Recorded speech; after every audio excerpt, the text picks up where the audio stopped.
All right. Welcome back once again to Joe the Shirts Off the Cuff. That was the incomparable Seth MacFarlane hosting the 85th Annual Academy Awards, or also known as just simply the Oscars. Was it 85th? Was it 77th? I don't even fucking remember what year it is anymore. Any case, the reason I'm playing that song today is because, well, as the title of today's show, More Stupid Laws on the Way, yay, indicates, well, there is a lot of stupidity going on. One of my biggest pet peeves in this world is the fact that so many other people have pet peeves that they take on to whole new levels. You know, they can't just leave it as pet peeves. They have to really let the rest of us know that they're pissed off about it. And the reason I bring up Seth MacFarlane's We Saw Your Boobs song, which is fantastically funny, I will be playing that. That is my music for today. I'm not going to be using anybody else's music today. I'm going to be using Seth MacFarlane's We Saw Your Boobs song from the Academy Awards, the Oscars, and if by any bizarre miracle he ever hears about this, he can sue me. I got a whole plug nickel I can give him. In any case, the reason I bring this up is because people have become upset, actually. A couple of female lawmakers here in California have asked the Academy Awards committee, or whatever the fuck they are, the Academy, let's call them, to disassociate themselves completely from Seth MacFarlane, disavow any support for him, and completely ban him from coming back. Which I think is funny because Seth has already said he never wants to do the fucking show ever again anyway. But yes, they are upset by this. They say that it is offensive to women, it's hurtful, it encourages stereotypes, and that in a lot of ways encourages the objectifying of women.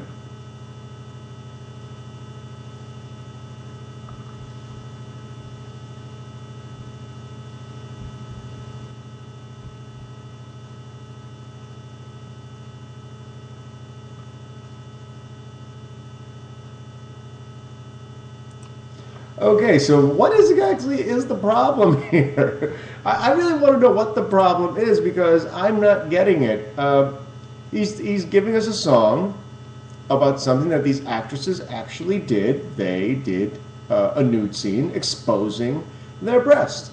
I think that once you show your tits for a movie role, it becomes not conceptual, but a fact. You did it. So we're allowed to talk about the fact that you showed your boobs. And Seth here made a song about it. And now a couple of people are pissed off about it and try to get him banned. And I'm like, fuck you bitches. You know, this falls into the category of, really? This is what you have to be pissed off about today? And I understand, you know, you have a pet peeve, like I said, fine. We all have our little pet peeves. We all have our little picadillos, whatever, that we live with and deal with. And every once in a while we may express our displeasure to somebody else about it. That happens all the time.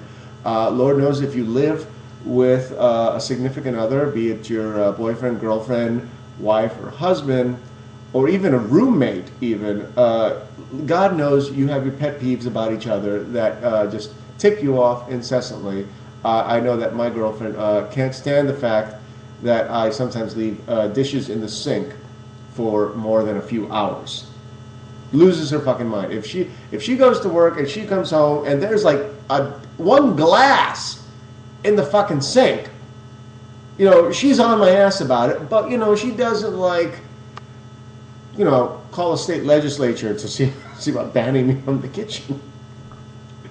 I think it's really one of those situations where people, it's like, you know, you're a little too sensitive about this. It's not the big deal that you like to try to make it out to be. In no way to diminish women's thoughts or opinions on their own bodies. I've always been a very big supporter of women and their own bodies and their rights to do with them whatever it is the fuck they feel like. But you know what? Oversensitivity will make it look and sound like a bitch. It's just the way that is. And if you're a guy, it makes you look and sound like a fag. And you all know I love the gay community, so I'm not using fag honestly, to denote homosexuality. I'm saying fag as you're a little bitch. Confusing, I know. Now, one of the reasons I'm bringing this up today is because there is a lot of stuff going on, a lot of things that we take for granted in this country, in this state, actually. Just this past Tuesday, it was, statewide elections, local elections going on, and I voted. As useless as I'm pretty sure it is for me to vote, I voted. Okay, I went out there and I voted. Well, I didn't go out there. I sent in my write-in ballot. I wasn't. I'm not going to all these polling places, all these fucking losers. No, I got my ballot in the mail. I filled it out. I made believe that I understood what the hell was going on, but I sent in my ballot, which makes me in rare company. Apparently, only 16 to 20% of California, of Los Angeles residents, actually to be specific, voted. For like mayor and councilman and certain laws and taxes. 16 to 20%. That is it. So it was 16% as of Wednesday. It may be higher by maybe up to 20 by Monday because of the write-ins, like myself. And that's scary. You think about it and you think that maybe it's not a big deal, but think about it. Let's just say 60 to 20%. Let's just say 20%. 20% of the population is making decisions for 100% of the population. And if you don't think that can be scary, then I've got some stories here for you. Let me tell you. Okay, let's go back to women's issues. In case you were living under that big rock that I keep talking about, Arkansas just passed one of the toughest abortion laws in the country. Actually, it is the toughest abortion laws in the country. They expect it to be challenged in federal courts. They expect the state of Arkansas to be sued over these laws because they are tough. Now, generally, thanks to Roe versus Wade, normally in this country it is perfectly legal to get an abortion up until the 22nd to 24th week of pregnancy. The reason they came up with this is because they determined that at 22 to 24 weeks of pregnancy, if the fetus was taken out of the mother, it had a viable chance of survival. It could live outside the mother without needing the mother's body, nutrients, protection, amniotic fluid, natural defenses imparted from the mother, that the child could survive outside of the body. That is the deal with Roe versus Wade, the 22 to 24 week mark. Now, what did Arkansas do? Arkansas implemented laws that, two separate laws actually, that disallow abortion at the 20th week and disallowed abortions at the 12th week. Okay, you're wondering, why two fucking laws? Well, let's take a look at this. Now, the reason that they come up with a law for the 20-week period is because they've determined that's what scientists believe is the point where a fetus can feel pain. Mind you, the fetus is still not viable outside of the mother's body, but it can feel pain. Okay, then. And they came up with a 12-week limit because at 12 weeks, using a sonogram, you can hear the baby's heart beat. I think both of these are a load of shit. I still believe that this is a decision that's completely up to the woman, up to whoever is there. Whoever the mother is, whoever the female potential mother-to-be is, whoever is the person that has the thing inside them growing like something scary out of Aliens, they're the ones I think that should be able to make that decision. Do I think that there's a limit to how far they can go? Yeah, I think Roe versus Wade, I think, kind of nailed it on the head, 22 to 24 weeks. Whenever it's, whenever sorry, whenever the baby can viably live outside the mother, I think is a safe bet, because then we are talking about a human being, I think. Again, it's a slippery slope argument, believe me, I know. I tried not to get into that one. But But yeah, but I mean, here's the thing, though. They come up with these laws. These are Republicans that came up with this one. Mind you, the laws initially were vetoed by Governor Beebe from Arkansas. Among the reasons he vetoed them is because he knows that Arkansas is going to get sued. He knows the government's going to get sued, and it's going to be incredibly expensive and time-consuming, and sooner or later they're going to lose because they know that the abortion laws are on a federal level, and these new laws are unconstitutional. They go directly against federal laws. So, and unlike other federal laws, this is actually one that people care about. Okay, let's see. Okay, all right. Now, the reason they come up with these laws, of course, is because they want to protect the rights of the baby, the rights of a human life. They believe that the human life begins at inception, and the mother does not have the right to deny the rights of the baby. Now, they came up with these laws, yet there are exceptions to the law. For instance, in the case of the mother was raped, the mother's a victim of incest, the safety of the mother is threatened by the pregnancy, or in cases where there's a highly lethal fetal disorders involved, where the baby might die anyway. I find it interesting that they make these exceptions because, the argument could always be made, well, the baby didn't know that his mother was a rape victim. The baby didn't know that his mother was a victim of incest.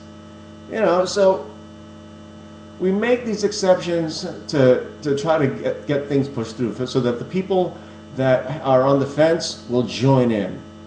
And I think it reeks of bullshit. I think if you're going to have a law, there shouldn't be these type of exceptions. I think if the law is you can't have an abortion, well, you can't have an abortion because the rights of the child, which is what we're concentrating on, cannot be violated due to outside reasons.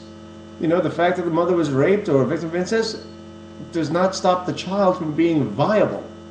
Mind you, I don't believe this argument. I believe that, a woman should have the right to have an abortion whenever she wants up until the child is viable. Again, I'm not going to go down that path because I know it's an ugly path to go down to.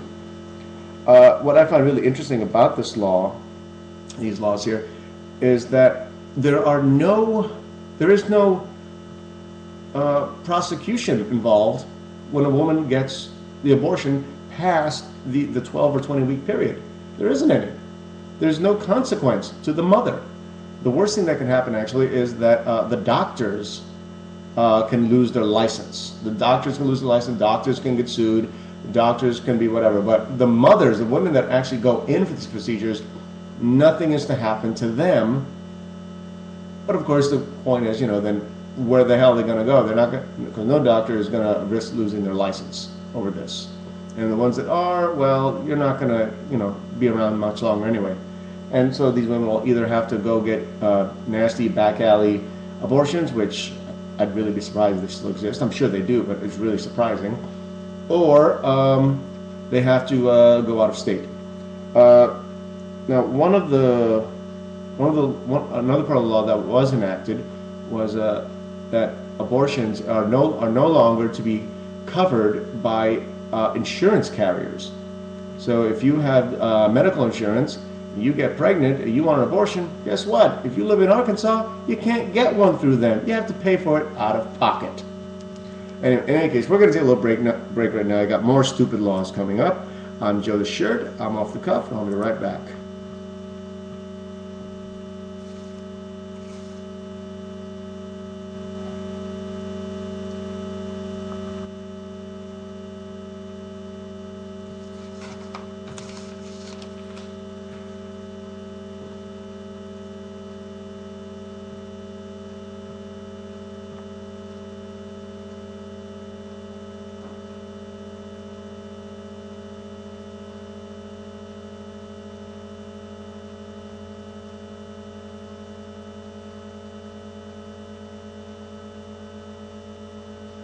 Now, how can you be angry with that? I mean, every time you hear that song, it's got to put a smile on your face, doesn't it? I mean, we saw your boobs.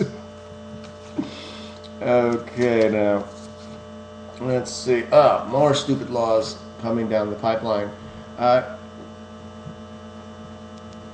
Now, for the longest time, I've been talking on this show about how California is quite possibly one of the most conservative, liberal states I've ever lived in my life, ever heard of in my life. And I know it's an oxymoron, it's conservative, liberal. And we really are here in this state. You know, it baffles the mind. Because, I mean, one example is we have, it's still illegal to smoke pot in the state of California. And we've passed the laws, banning pot smoking, except with certain exceptions, medical use, glaucoma, cancer, whatever.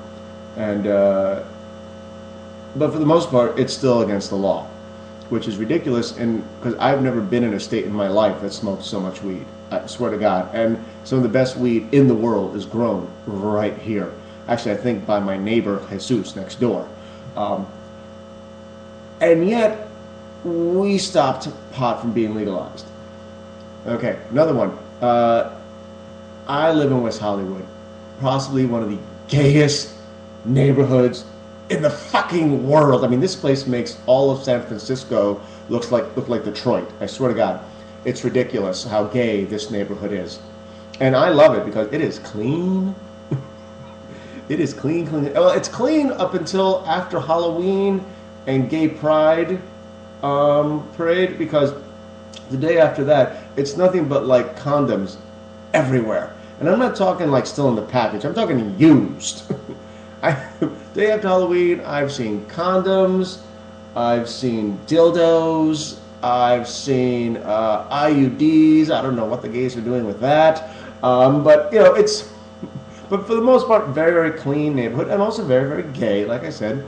And yet California voted, to ban gay marriage.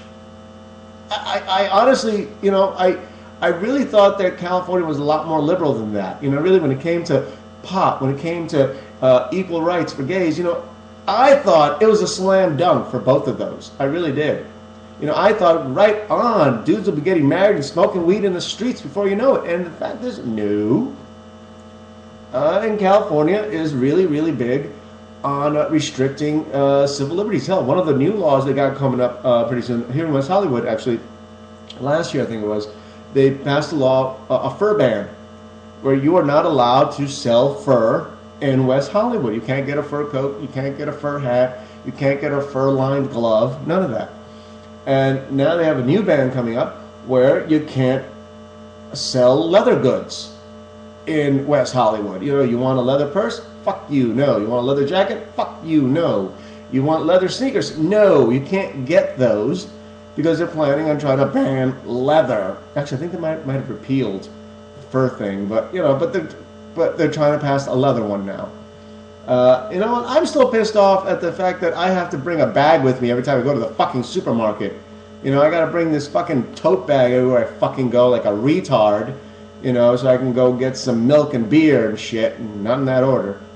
But, and because there's a ban on plastic bags. Can't get a plastic bag in any business that sells food, like a supermarket or a market, even Target, that has at least 10,000 square feet of operating space. If your store is at least 10,000 square feet, you are not allowed to use plastic bags anymore. I can go to my fucking local 7-Eleven, my local bodega, my local liquor store, plastic bags up the wazoo. I go to Gelson's, I go to CVS, I go to Target, I go to Ralph's. Bring your own fucking bag, or be prepared to pay 10 cents per bag for paper bags. And I'm like, fuck, man, I hate that. But going on to something a bit more important than that, let's see. There's an assemblyman, Democratic assemblyman, Mark Levin, or Levine, I'm not sure how they pronounce it, has authored a new bill that prohibits smoking in your own home. How ain't that a bitch? It's not a complete ban on smoking in your own home. For instance, the ban applies to if you live in an apartment building or in a condominium that shares a wall, a ceiling, a floor, or a ventilation system with other units in the complex. So basically, pretty much all of Los Angeles, really. According to the bill, they believe that it should pass because about 2/3 of Los Angeles homes, California homes, are actually standalone houses. And I'm like, really? 2/3 of the California population own their own home? And so there's just 1/3 of us that are living like rats in a maze over here. Okay, right. Here's a quote from Mark Levine, excuse me. Quote, Californians should be able to breathe clean air. In apartments or condominiums, whenever a neighbor lights up, everyone in the building smokes with them. This is especially troublesome for children who have no choice but to breathe in the secondhand smoke of their neighbors. I fucking love it when politicians do this shit, where they use, we're doing it for the children as their point of contention here. It's like, it's not for me, it's not for my political gain, it's not to make waves in the news, it's not, whatever. I'm doing this for the children. I don't care if I get reelected next year. I'm doing this for the children. The children. And, I'm calling bullshit on this one because I am not a smoker. Never have been. And I've lived in buildings all my life. I lived in apartment buildings all my life. I actually don't like standalone houses. They kind of creep me out. But I have lived in apartment buildings all my life, and I will tell you the absolute truth. If somebody in my building, even right next door, was smoking, I never noticed it. Never noticed it. If they were living right underneath me, never noticed it. Above me, next to me, I never noticed that anybody smoked. The only time I ever noticed that anybody was smoking is if I went out to my balcony and they were smoking on their balcony. And I'm thinking, well, good, they're on their fucking balcony. Great, I don't give a shit. Really, the vast majority of the time, you are not going to notice that one of your neighbors is smoking. And if you do notice that one of your neighbors is smoking, then you need to buy a life. Hey, I'm all for protecting the kids, I don't think that kids should be exposed to smoke in their own home. But, this is one of the reasons that you have an apartment and don't live in some communal home, is because you want to be able to do what you want to do in your own home. Some of the people that are against this new ban coming up is saying that it unfairly targets the poor and those of low income, people that cannot afford their own standalone home. Which is a lot of people, a lot of you out there, obviously. And what this is essentially doing is, telling you you're poor, you're not allowed to smoke anymore. But if you're wealthy enough to afford your own home, smoke all day, give your own kids cancer, go ahead, go nuts. And I know some of you are thinking out there is like, well, it's not that big a deal. It probably won't pass. Okay, let me go back to you once again. 20% max of California voters turned out to vote for these other stupid ass laws that came up, and they got passed. Only 20% of voters, that's all it takes. 20% of the population votes, and let's say it's the narrowest of margins. Let's say the people that want to ban smoking in your house they only count for 11% of that total, or 51% vote for the ban, and 49% vote against the ban. And guess what? The ban's going through. Because 11% of the population bothered to fucking vote. So that scares the shit out of me. You don't think it'll happen, but it can. But truthfully, I'm not that worried about it, because let's see you try to enforce that one. Honestly, all you non-smoking bastards out there with a big chip on your shoulder that want to just rid the world of smoke, you know what? Let's see you call the cops. I would love to see that. I would like to see a cop come to my house to tell my girlfriend that she's not allowed to smoke in her own home. I would love to see that one. I would love to. Cops have better things to do. Working on murders and high-speed chases and rapes and real drug problems. You call a cop and tell them, yeah, my neighbor next door is smoking. You come over here and do something, click. Hello? Hello? Hello, you there? Hello? Must have gotten disconnected. But I said I make fun of it, but it can actually really fucking happen. But as like I said, even if it does go through, I don't see anybody enforcing that law anytime soon. Really, I mean, like I say, it's against the law to smoke weed. I've got a ton of weed in my house. I've got bongs, pipes. I got edibles, cookies, brownies. It's completely illegal, and I probably smoke every fucking day, and haven't had a cop come by yet. Not one. God, see what I'm talking about? And then other things are coming through. This is a little quick item here. We're almost done here today. Thank you for listening. And again, if you got this, I'm using my brand new equipment now. I got my new microphone, my new filter, my new headphones. Trying to get the quality of the show, back up a little bit. So if you hear anything, you feel that there's anything I can do to make this sound better, please write me back on Facebook. Email me at joetheshirt@yahoo.com. Let me know, how the sound quality is coming in. Obviously, I'm going to be checking and monitoring it more often, but, your feedback is always helpful. Okay, for those of us that live in California, the state excise tax on gasoline will now rise 3.5 cents a gallon starting July 1st. As for the state excise tax, what does that mean? What that means is the state is planning on taxing the refineries, the importers, the people that work with the gas themselves. They're taxing them. And according to the paper, it says it's unclear whether or not the refineries will pass on this cost to us. Really? You're unsure as to whether or not they're going to pass this on to us? Of course they are. 3.5 cents is going to be passed on to us. Which means that the state excise tax will be up to now 39.5 cents a gallon. Which means that for every gallon of gas that you buy in California, almost 40 cents of that total cost is just tax.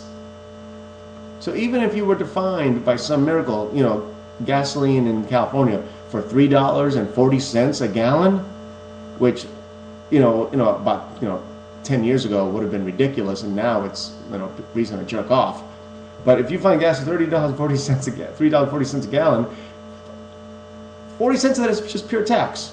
$3 is what you're paying for the actual gallon of gasoline. The rest is just to keep shit going, which makes California the second costliest gas in the United States, behind only currently currently the gas in California as of this article was $4.22 a gallon. It's actually gone down since then, but the absolute most expensive gas in the country is actually Hawaii, $4.39 a gallon. That's a big jump, but like I've always told people, the fact that you have it worse than me doesn't make me feel better about my situation. It's like my mother trying to get me to eat liver when I was a kid. So she'd be like, eat this, it's good for you. I don't want it. Kids in Ethiopia would love to eat this. I'm like, well, fucking give it to them. I still don't want it. And you know what? Yes, Hawaii is paying a good 20 cents more a gallon than we are. But you know what? They get to live in fucking Hawaii. Sorry, that came off a little lot there. But that is my time for today. I thank you ever so much for listening. I'm going to keep trying to get on the air more often. But to apologize for that, I'll be playing more of We Saw Your Boobs. Thank you for listening. I'm Joe the Shirt, and I've been off the cuff.